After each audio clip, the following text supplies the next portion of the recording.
الشيطان الرجيم. بسم الله الرحمن الرحيم. الحمد لله رب العالمين الرحمن الرحيم إلى الدين. إياك نعبد وإياك نستعين اهدنا الصراط المستقيم صراط الذين أنعمت عليهم غير المغضوب عليهم ولا الضالين.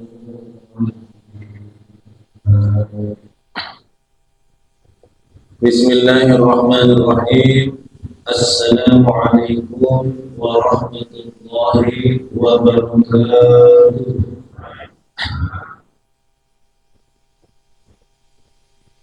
الحمد لله الذي أرسل رسوله بالهدى ودين الحق ليظهره على الدين كله وكفى بالله شهيدا. أشهد أن لا إله إلا الله وحده لا شريك له وأشهد أن محمدا عبده ورسوله لا نبي بعده. اللهم صل وسلم وزد وبارك وأنعم على نبينا ومولانا محمد وعلى آله وأصحابه ومن تبعه بإحسان إلى يوم القيامة. أما بعد. سبحانك لا علم لنا إلا ما علمتنا إنك أنت العليم الحكيم. سبحانك لا فهم لنا إلا ما فهمتنا إنك أنت الجواد الكريم. إنه من سليمان وإنه بسم الله الرحمن الرحيم ألا تعلوا علي وأتوني مسلمين. Shadaqallahul azim. Sebelum dilanjut lebih jauh lagi, boleh duduknya agak majuan, boleh Pak? Biar kelihatan nih, yang pojok nggak kelihatan. Ya. Sebenarnya jamaah kita nih banyak yang hadir karena masjidnya terlalu gede, jadi kelihatannya kayak kurang banyak. Ya, boleh Pak Herman agak maju sini Pak Herman, dekat Pak Asep. Ayo. Kalau sambil nyender suka ngantuk biasanya. Samping Pananang nih, Pak Perli boleh. Itu yang di pojok boleh agak maju sini. Jadi batasnya ini, batasnya apa? Tiang ini ya. Nah. Jadi dari tiang ke tiang. Pak Enjah boleh nyender di sini nih anak nih. Nah, situ tuh. Nah. Iya daripada di sana kejauhan. Itu yang di pojok boleh agak maju, Pak. Ya, agak sini nih. Samping mungkin ada hadisnya sih. Kalau nyender itu akhirnya ini. Nah. Boleh itu loh. Saya boleh agak maju. Jadi formasinya dari tiang ini ke tiang ini nih. Nah, gitu. Ya. Jadi kalau lagi luar, boleh ngambil dari belakang ya.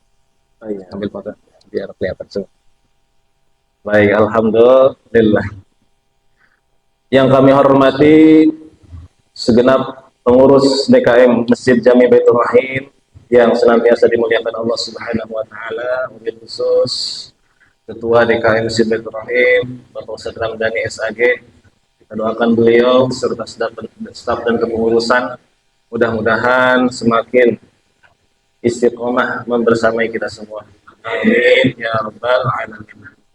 Juga yang kami hormati segenap tokoh masyarakat, aparatur pemerintahan yang malam ini alhamdulillah dihadiri oleh Bapak RW Mulya Yadi, kemudian ada Bapak Kadi Sulaiman dan segenap jamaah yang lain yang tak bisa kami sebut satu persatu, namun tak mengurangi rasa hormat yang mudah-mudahan Allah muliakan. Juga tak lupa kami hormati pengatur acara Bapak Purwanto yang sudah membuka acara dengan luar biasa. Kita doakan beliau mudah-mudahan makin barokah segala urusannya. Amin amin ya rabbal alamin. Hadirin jamaah rahimakumullah. Kita bikin kesepakatan dulu seperti biasa, selama ngaji berlangsung tidak ada pengajian tandingan. Apa itu pengajian tandingan? Ngorgol ya. Jadi kita kunci dulu. Enggak lama, paling 30 menit ya Pak ya. Ya, 30 menit. Jadi nggak usah lama-lama, singkat, padat, jelas. Insya Allah. biar Pak RW bisa nonton bola. Ada bola nggak? Nggak ada. Ada di rumah. Iya. Jadi ngaji mah nggak usah lama-lama ya. Yang lama mah prakteknya, yaitu sepanjang hayat ya, seumur hidup. Nah itu prakteknya. Jadi kalau ngaji mah kan kadang-kadang materinya itu lagi ya, betul nggak? Mungkin bapak-bapak pernah dapat di mana, di sini dapat lagi gitu ya, seperti itu. Hadirin jamaah rahimakumullah. Jadi malam ini kita akan ngebahas tentang 4 sifat wajib bagi Rasul. Apa tema kita malam ini? 4 sifat wajib bagi Rasul. Jadi untuk menjadi Rasul itu ada syaratnya, Pak. Ya, tapi sayangnya udah nggak dibuka lagi pendaftaran Rasul. Karena Rasul terakhir itu adalah Nabi Muhammad Sallallahu Alaihi Wasallam. Apa saja yang 4 itu? Yang pertama Siddiq, yang kedua tabligh, yang ketiga amanah, lalu fatonah.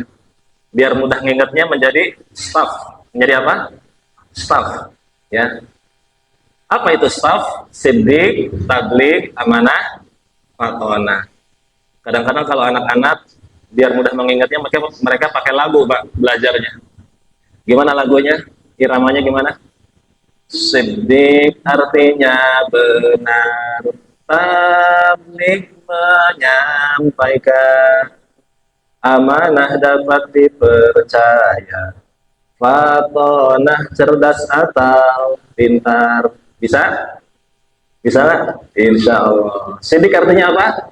Benar. Tabligh artinya menyampaikan, amanah artinya bisa dipercaya, fatonah artinya cerdas atau pintar. Nah, sebenarnya 4 sifat yang istimewa bagi Rasul ini bukan hanya untuk Rasul sebenarnya, tetapi untuk kita teladani juga dalam kehidupan sehari-hari. Wabil khusus kita yang diamanahkan menjadi seorang pemimpin. Tetapi kalau kita melihat hadis Rasulullah bahwa setiap kita itu adalah pemimpin, minimal pemimpin dalam rumah tangga, maka sudah seharusnya kita meneladani sifat yang wajib bagi Rasul ini. Yang pertama adalah siddiq. Siddiq artinya benar, ya. Makanya Abu Bakar, sahabat Nabi, digelari as-siddiq karena beliau ini membenarkan peristiwa Isra wal Mi'raj Nabi Muhammad Sallallahu Alaihi Wasallam. Di saat orang lain gak percaya, di saat orang lain ngebully, di saat orang lain mentertawakan, ngatain Nabi Muhammad gila dan lain sebagainya, hanya Abu Bakar yang waktu itu membenarkan peristiwa Isra wal Mi'raj Nabi Muhammad Sallallahu Alaihi Wasallam. Makanya Abu Bakar digelari as-siddiq. Mana dalilnya kalau Rasul punya sifat siddiq? Silahkan buka surah Maryam, surah ke-19, juz 16, ayatnya 41. Posisi sebelah mana, Pak Ibu? Jadi paling atas. Wazkur fil kitab Ibrahim innahu kana siddiqan nabiyya. Ya, ceritakanlah, kisahkanlah tentang Nabi Ibrahim, sesungguhnya dia adalah nabi yang memiliki sifat siddiq. Artinya benar. Nah, sejatinya sifat benar ini bukan hanya dimiliki oleh para nabi. Kita pun sudah seharusnya punya sifat benar. Insya Allah. Ya, apalagi yang Allah amanahkan menjadi seorang pemimpin.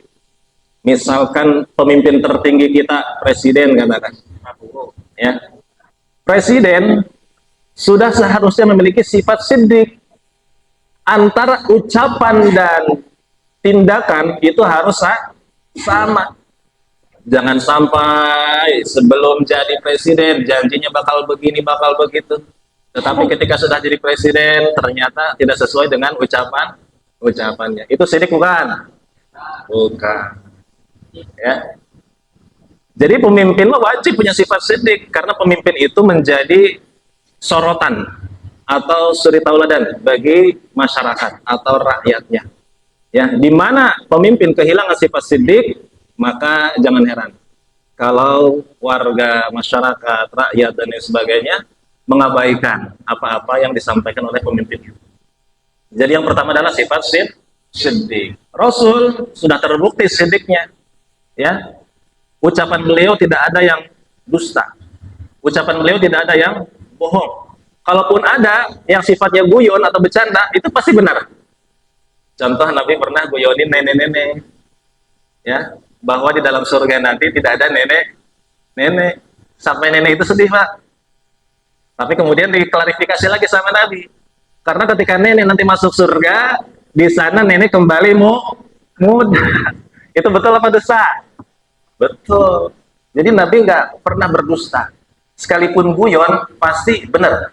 Gitu ya. Lawan daripada sifat siddiq, al-kizbu. Apa al-kizbu itu? Dusta. Ya. Nah, dusta, bohong, dan yang sejenisnya itu adalah mustahil dimiliki oleh Rasul. Mustahil Rasul dusta, mustahil Rasul bohong. Isra Mi'raj, meskipun tidak masuk ke akal kita, meskipun tidak masuk ke pikiran kita, ya, bukan berarti Rasul bohong, bukan berarti Rasul ngada-ngada. Justru itu sesuatu yang harus kita imani. Dengan kita mengimani, mudah-mudahan kita diaku umat Rasul. Hadirin hadirat Bapak Ibu jamaah rahimakumullah. Jadi sifat yang pertama adalah sifat siddiq. Siddiq artinya apa? Benar, ya. Lalu yang kedua, tabligh, ya. Ada juga yang menyimpan amanah di urutan kedua. Tetapi untuk memudahkan hafalan, kita tabligh simpan kedua aja ya. Jadi disingkat jadi staff nantinya. Ya. Ini sebenarnya saya mengutip istilahnya almarhum Ustadz J.P. Al-Bukhari, UJ. Ya, UJ ini sering menyampaikan ini, beliau menyingkat menjadi staff. Ada juga yang menyingkatnya menjadi fas. Fas, berarti patohnanya di awal kalau fas. Ya. Sedangkan patonah itu kalau bisa di akhir. Apa hikmahnya nanti kita akan bahas. Jadi yang kedua adalah tabligh. Yang kedua apa? Tabligh. Tabligh artinya apa? Tabligh artinya menyampaikan. Ya. Ya ayyuhar rasul balligh ma unzila ilaika mir rabbika. Kata Allah, ya ayyuhar rasul, wahai sekalian rasul, balligh ma unzila ilaika, sampaikanlah apa-apa yang diturunkan kepadamu dari Rabbmu. Jadi apa-apa yang disampaikan kepada Rasul itu wajib disampaikan. Apa-apa yang diturunkan kepada Rasul itu wajib disampaikan. Makanya Nabi dan Rasul itu adalah dua hal yang berbeda aja mas sekalian. Setiap Rasul pasti Nabi, tapi tidak setiap Nabi itu Rasul. Nabi ada banyak jumlahnya, cuma yang memiliki predikat Rasul dan yang wajib diketahui itu hanya 25. Jadi Nabi itu banyak sekali jumlahnya, termasuk Rasul juga banyak sekali jumlahnya. Cuma Nabi dan Rasul yang wajib diketahui itu hanya 25. Adam, Idris, Nuh, dan seterusnya sampai kepada Nabi kita Muhammad sallallahu alaihi wasallam. Sallallahu alaihi. Jadi setiap kali kita mendengar nama Nabi dan Rasul, kalau itu Nabi Muhammad, maka kita mengucapkan salawatnya gimana? Sallallahu alaihi wasallam. Wasalama apa wasalim? Wasalam. Kemarin sudah belajar ke sana ya? Insya alhamdulillah. Kenapa wasalam? Karena depannya sallallahu. Ya, sallu alaihi. Kalau nabinya selain Nabi Muhammad, kita ucapkan alaihis salam. Kenapa kita harus mengucapkan salawat? Agar kita tidak disebut orang yang bakhil, orang yang pelit.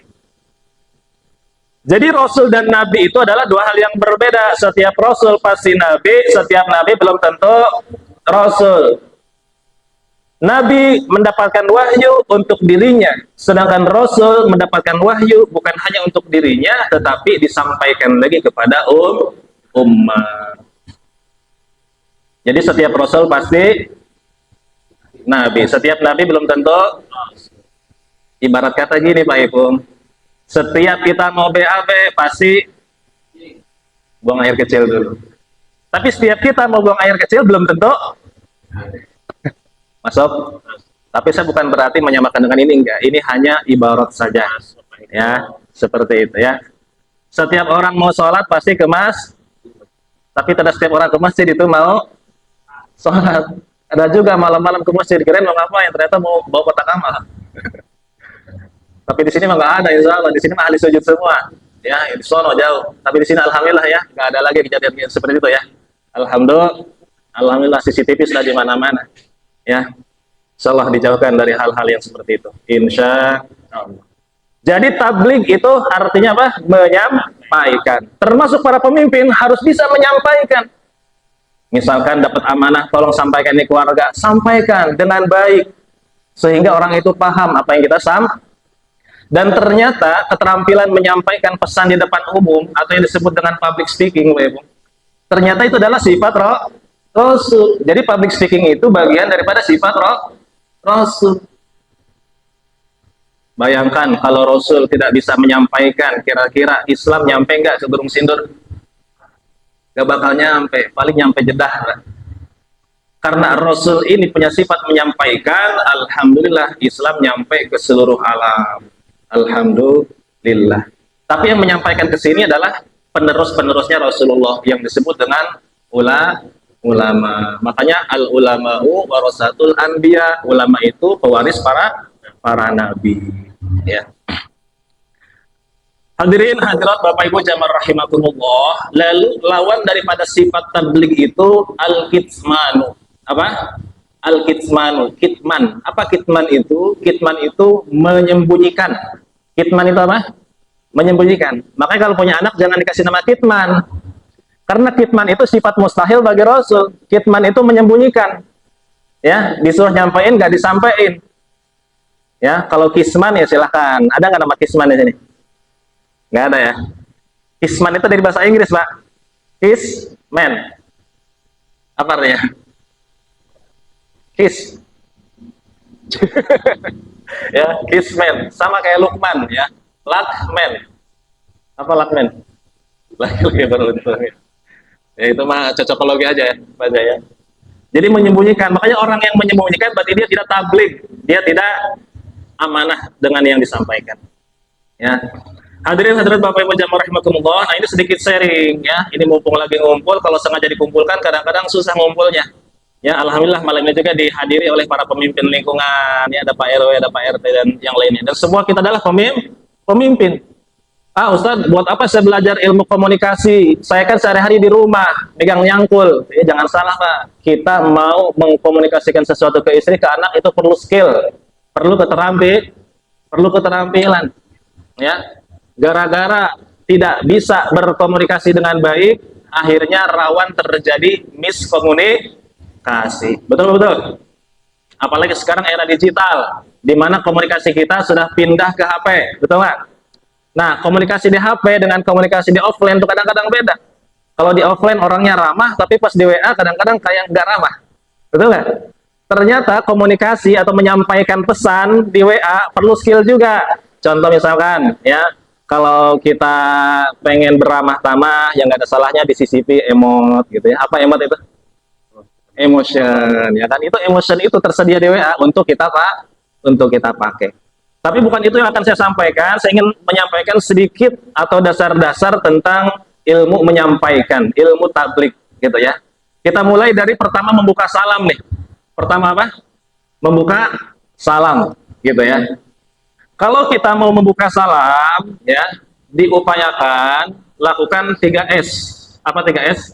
Senyum, sapa. Senyum, salam, sapa. Nah, itu biasanya masuk ke opening. Yang opening itu pembukaan. Senyum, salam, sapa. Entah itu mau sambutan Pak RW misalkan, Pak RT, DKM dan seterusnya. Ingat poin yang pertama itu senyum, salam, sapa. Jadi jangan dulu salam kalau belum senyum. Senyum dulu jamaah, tapi pastikan senyumnya tuh tulus. Senyum, baru salam. Assalamualaikum warahmatullahi wabarakatuh. Apa kabar jamaah sekalian? Nah, ini sapa. Apa kabar nih warga RT 0 sekian? Nah, itu namanya sapa. Coba deh praktekin menyapa warga, menyapa jamaah di awal sambutan. Saya yakin nggak ada yang namanya grogi, nggak ada yang namanya nervous, karena udah cair di awal. Apalagi diawali pakai pantun misalkan ya. Nah, itu untuk mencairkan suasana, biar apa? Biar ketika kita menyampaikan itu enggak garing. Ketika kita menyampaikan itu enggak grogi. Dan jangan lupa tangannya juga digerakin. Dalam ilmu komunikasi ini namanya gestur. Namanya apa? Gestur atau body language. Namanya apa? Body language. Kalau kata orang pengasinan namanya body language atau bahasa tubuh gitu ya. Ya, saya praktekin boleh ya? Boleh? Oke. Kalau ternyata kita dikasihnya mic seperti ini, berarti tangan satu aja yang gerak. Tapi kalau mic-nya yang begini, berarti dua-duanya harus digerakin. Selama kita sekolah dari SD sampai kuliah, kita nggak pernah diajarkan yang namanya ilmu gestur. Betul-betul. Ternyata ilmu gestur itu penting, karena audiens kita, warga kita, jamaah kita, nggak semuanya visual. Nggak semuanya auditory, ada juga yang kinestetik. Paham nggak istilah ini, Pak? Paham nggak? Saya jelasin dulu bentar ya. Visual itu, ya, ini gaya-gaya belajar ya, para tadi mungkin tahu ya. Orang yang visual itu kalau belajar harus kelihatan orangnya. Ya, seperti itu. Kemudian kalau seandainya ada hal-hal yang mengganggu pandangannya, dia nggak mau nyimak. Nah, itu orang visual. Karena yang dia andalkan ini pandangan. Bisa dipahami? Kalau orang auditory, dia itu yang diandalkan pendengaran. Kadang-kadang orang auditory itu kalau belajar, jangan heran kalau matanya kemana-mana. Tapi sebenarnya dia dengerin, Pak. Ya, kalau orang kinestetik, pejabat sekalian, kalau orang kinestetik itu, dia nggak peduli yang ngomong siapa, ya. Yang penting ada melibatkan gerakan-gerakan. Makanya kalau kita ngomong, kalau kita sambutan, kalau kita menyampaikan pesan, semuanya kita maksimalkan. Visual kita maksimalkan, penampilannya harus matching. Jangan sampai atasnya kuning, bawahnya ungu. Nyambung nggak? Nyambung nggak? Mengganggu penampilan nggak? Nah, dikarenakan baju saya kuning, atasnya hitam, sarungnya agak hitam-hitam, masuk nggak? Masuk. Nah, ini penting. Ya, ini namanya visual ya, untuk orang visual. Gitu ya. Kalau untuk orang auditory, berarti kan suaranya harus dimaksimalkan. Kadang tinggi, kadang rendah, kadang sangat rendah. Nah, ini dimaksimalkan seperti ini. Ini akan membuat senang orang auditory. Sedangkan orang kinestetik, dia senang kalau yang ngomong itu tangannya gerak, ekspresif, dan lain sebagainya. Nah, jadi yang hadir di sini ada 3 karakter nih. Ada yang gaya belajarnya visual, ada yang gaya belajarnya auditory, ada yang gaya belajarnya kinestetik. Ulang lagi, yang pertama gaya belajar apa? Visual. Visual itu mengandalkan pandangan. Yang kedua gaya belajar apa? Auditory, auditory. Makanya YouTube itu menggabungkan visual, menggabungkan auditory dan menggabungkan kinestetik. Kalau radio itu orang yang cocok siapa? Orang auditory, ya. Radio itu biasanya orang visual nggak suka tuh, ya. Orang visual tuh lebih seneng nonton YouTube. Orang visual tuh lebih seneng nonton TV daripada dengerin radio. Makanya kalau bapak-bapak nggak seneng denger radio, berarti bapak-bapak bukan orang auditory. Bisa dipahami? Oke. Ketika membuka salam, maka tangannya digerakin seperti ini. Assalamualaikum warahmatullahi wabarakatuh. Coba yuk praktekin 1, 2, 3. Assalamualaikum warahmatullahi wabarakatuh. Tutup lagi di sini. Jangan gini terus, ya. Kalau mic-nya begini, berarti dua-duanya dimainkan. Maaf. Tangannya begini ya. Jadi ketika mau ngomong, tangannya begini, Pak. Ya. Begini tangannya, jangan gini terus. Oke? Pak RW mau ngomong nih. Tangannya udah siap begini. Assalamualaikum warahmatullahi wabarakatuh. Tutup lagi. Ulang, 1, 2, 3. Assalamualaikum warahmatullahi wabarakatuh. Tutup lagi. Selama ngomong ini jangan turun. Oke? Pastikan di atas begini. Kalau megang mic begini berarti yang gerak satu, ya. Kadang mungkin mic-nya dioper-oper. Kadang ke sini, kadang ke sini. Ini tujuannya apa? Agar kita rileks. Agar apa? Pernah nggak kalau lagi ngomong kok gemeter terus gitu ya? Pernah nggak? Ya karena kita kurangnya ini, kurang gestur seperti itu ya. Kadang di sini mic-nya, kadang di sini, kadang jalan ke sini, kadang jalan ke sini. Ini tujuannya agar kita lebih rileks. Kenapa sih tangannya harus begini? Ini menandakan kalau kita ini orangnya terbuka. Orangnya apa? Terbuka. Ada nggak kalau orang lagi ngomong begini tangannya, ada nggak? Assalamualaikum warahmatullahi wabarakatuh. Ada nggak? Nah, ini tandanya orangnya tertutup. Belum mau terbuka ya. Jadi body language itu ada maknanya, Pak. Kalau orang yang udah bisa begini, berarti dia orangnya terbuka. Tapi kalau ngomong begini tangannya, apalagi begini, hadirin jamaah rahimahullah. Nah, ini orangnya tertutup, ya. Jadi dibuka tangannya. Coba gerak-gerakin gini, gerak-gerakin ya, gini-gini. Makanya sebelum ngomong latih gini-gini. Biar apa? Biar relax ya. Kalau saya kemana tangannya kalau saya? Ke sini.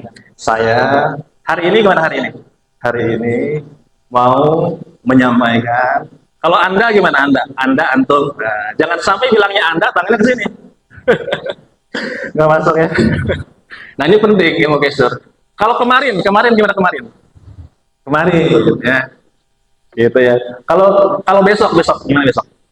Nah, besok PR sambutan, udah mulai aja gestur nih. Bapak-bapak, ibu-ibu, warga RT 05, hari ini saya mau menyampaikan. Enak nggak dilihat? Enak. Insya Allah. Ekspresinya diatur juga, rileks, senyum. Makanya ada persiapan. Sebelum tampil itu digini-gini dulu pipinya, ya, pijit-pijit dulu.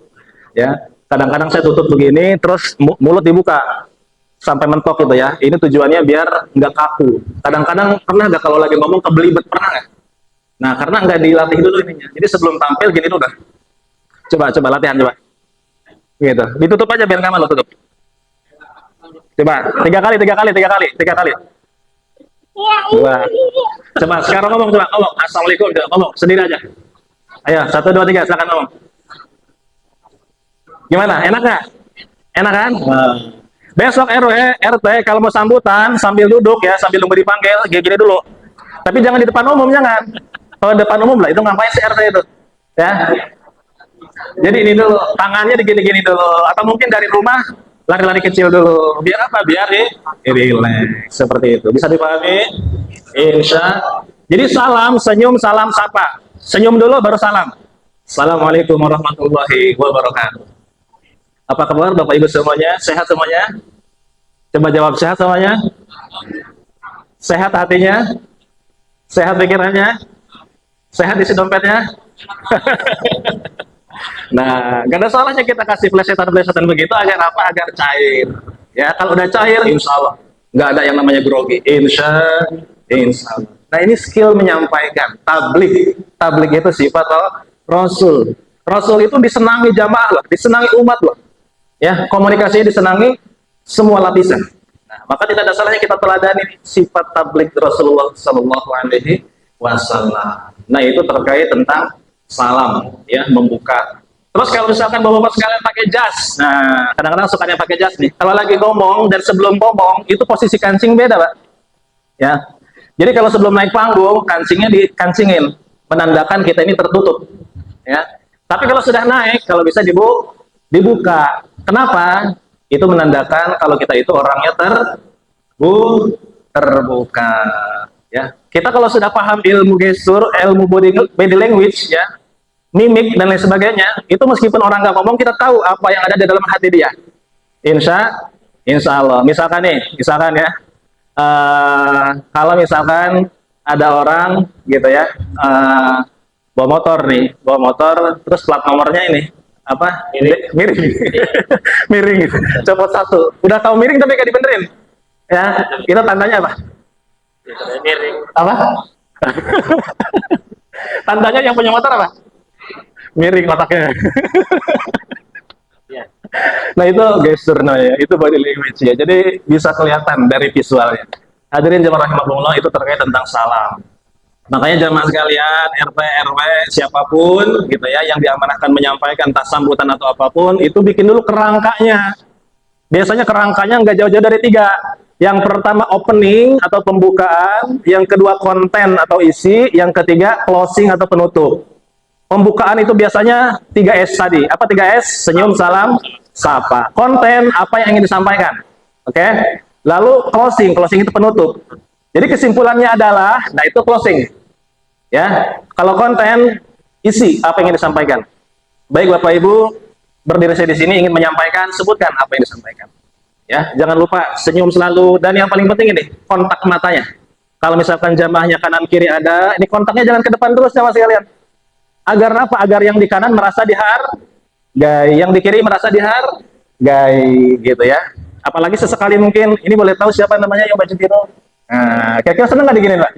Seneng nggak? Seneng, ngerasa dianggap ada, gitu ya. Tapi tangannya liatin, jangan sampai ini siapa yang nah, ini gestur juga nih, harus gestur. Ya, kalau begini maksudnya apa? Itu udah drop, Hah? maling. Jadi gestur itu Pak, beda mana Pak? Dikencengin dikit aja udah beda mana dia. Ya, kencengin dikit sama gini beda nggak mana ya? Beda. Boleh tahu ini siapa namanya? Coba kalau gini, ini siapa namanya nih? Itu udah beda makna. Ya. Makanya dalam bergestur itu harus hati-hati. Apalagi begini nih, wah gawat ya. Seperti itu. Apalagi begini. Siapa namanya? Jadi gestur itu sangat berpengaruh ya. Makanya kalau dengerin lagu atau apa, itu setiap katanya itu didengerin terus kita praktekin gesturnya. Alhamdulillah wa syukurillah. Jadi kita mainkan gesturnya. Yang nyanyi orang lain, kita main gesturnya. Untuk apa? Agar kita makin terlatih dalam menggerak-gerakkan tangan kita. Bisa? Insya Allah ya. Insya Allah setelah ini nanti Pak RW, Pak RT semuanya makin mantap nanti public speaking ya. Insya Allah. Belajar di mana? Di Baitur Rahim ya. Alhamdulillah. Jadi yang kedua tablik. Tablik itu baik. Lalu yang ketiga amanah. Apa amanah? Bisa dipercaya. Ya. Jadi Rasul itu punya gelar namanya Al-Amin. Al-Amin itu bisa dipercaya. Ya. Sedangkan lawan daripada amanah adalah khianat. Khianat itu apa? Tidak bisa dipercaya. Jadi sifat amanah ini bukan hanya milik Rasul, tetapi kita pun umat Rasul harus punya sifat amanah. Jangan sampai janji tanggal 5 baru dibayar tanggal 10. Ini amanah bukan? Utang itu. Utang itu amanah loh. Ya. Utang itu amanah. Ya, makanya Pak Nasrullah, guru di Magnet Rezeki, mengganti nama utang menjadi amanah. Kalau pakai nama utang katanya beban bawaannya karena konotasinya negatif. Coba ganti, utang itu diganti dengan amanah, lebih ringan, lebih memberdayakan. Orang ngasih pinjaman 2 juta, 3 juta, sampai ratusan juta, berarti orang itu ngasih amanah kepada kita. Yang namanya amanah harus dijaga dan harus dikembalikan sesuai dengan akadnya. Setuju apa setuju banget? Ya, jadi yang namanya utang itu adalah amanah. Coba utang diganti dengan amanah, karena amanah itu harus dikembalikan.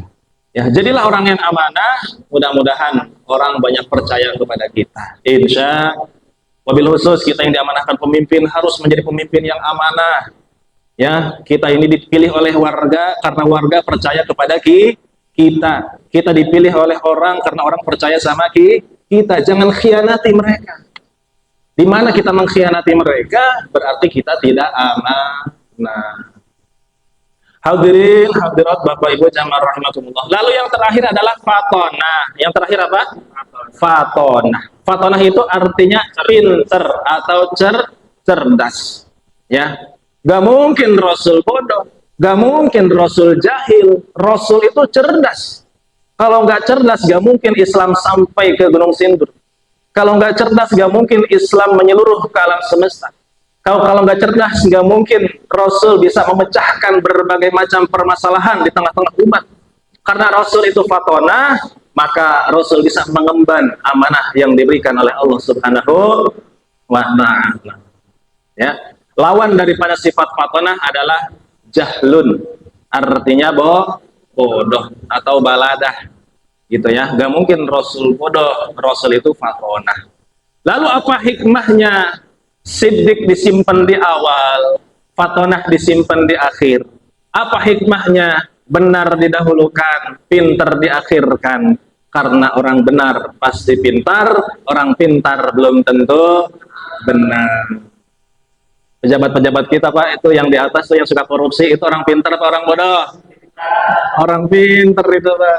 Kenapa mereka tidak amanah? Karena dia mendahulukan pintar daripada benar. Makanya ada istilah al-adabu fauqal ilmi. Adab itu lebih tinggi daripada ilmu. Ya. Jadi adab dulu baru ilmu. Maksudnya gimana? Adab dulu sebelum ilmu. Kan ilmu ini banyak ya Pak ya. Cabang ilmu ini banyak, ilmu A, ilmu B, ilmu C, gitu ya. Maksudnya sebelum kita mempelajari banyak cabang ilmu, pelajari dulu ilmu adab. Pernah saya nanya ke guru, banyak yang bilang adab dulu baru ilmu. Jadi sebenarnya ilmu apa dulu nih? Ilmu apa dulu nih? Adab dulu, belajar adab dulu, apa belajar ilmu? Gitu ya, pinter dulu apa bener dulu gitu ya. Kita tidak akan bisa beradab kalau kita tidak berilmu. Maksudnya yang harus kita pelajari yang pertama kali adalah ilmu adab, ilmu akhlak.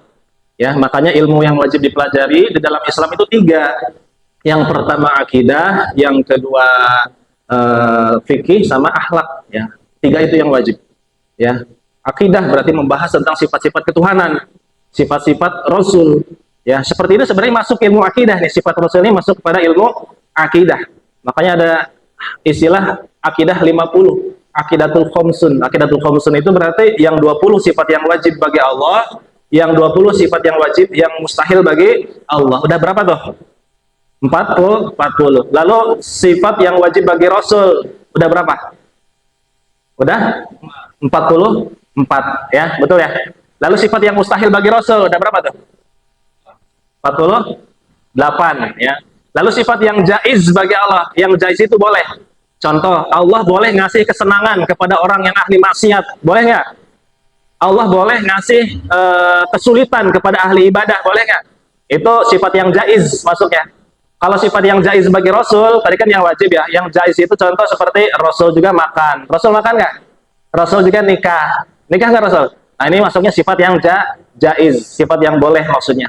Nah inilah ilmu akidah. Terus ilmu fikih yang membahas tentang tata cara ibadah, lalu ilmu akhlak ya atau tasawuf ya. Kalau di luar ada juga yang menamakan tazkiyatun nafs, ilmu yang membahas tentang cara membersihkan hati. Karena karakter kita, akhlak kita ini sumbernya pada hati. Kalau hatinya bagus, maka yang terpancar keluar pun insya Allah bagus. Makanya Nabi sampai bilang di dalam tubuh manusia itu ada yang namanya segumpal daging. Kalau seandainya segumpal daging itu bagus, maka baguslah semuanya.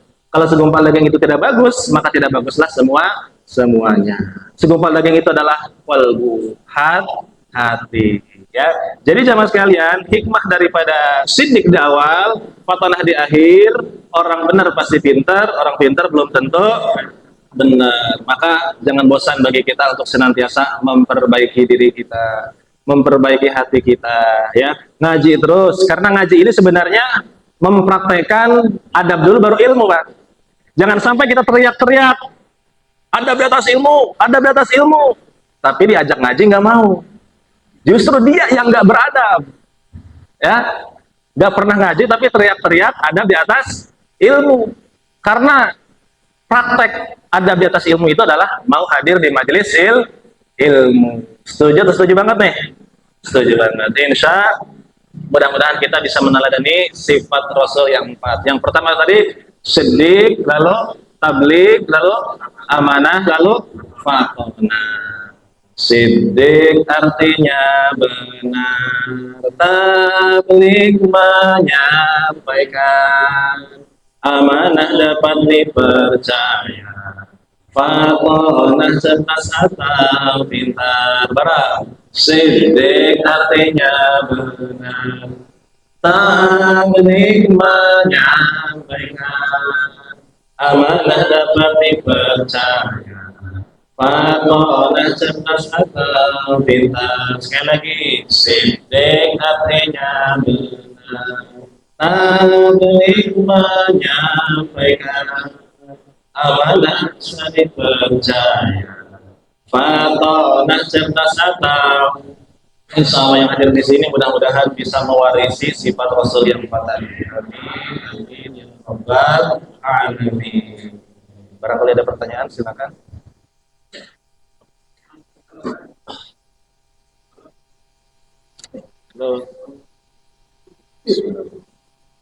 Dalam berbagai dia hidup jamaah, jamaah. Ayo tentang Pak Segi tadi, yang sudah persilakan tentang Segi terkait apa-apa.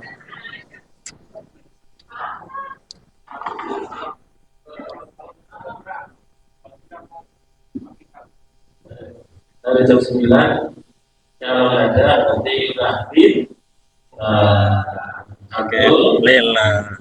Langsung doa ya. Doa. Nah, ya.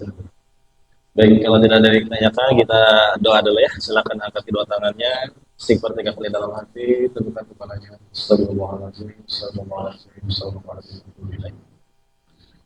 Bismillahirrahmanirrahim. Allahumma salli wa sallim ala sayyidina Muhammadin fil awwalin wal akhirin wa barik wa sallim radhiyallahu ta'ala an kulli sahabati rasulillahi ajma'in. Amin amin ya rabbal alamin.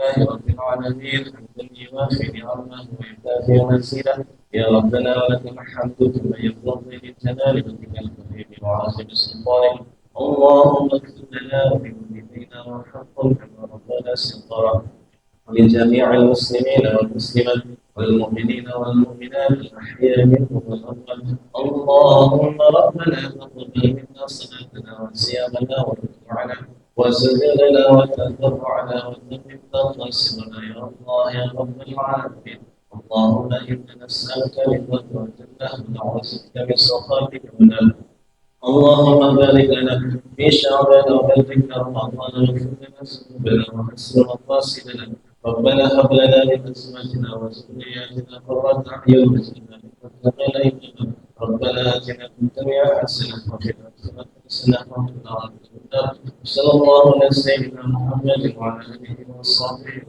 وسلم الحمد لله رب العالمين. الفاتحة. أعوذ بالله. بسم الله الرحمن الرحيم.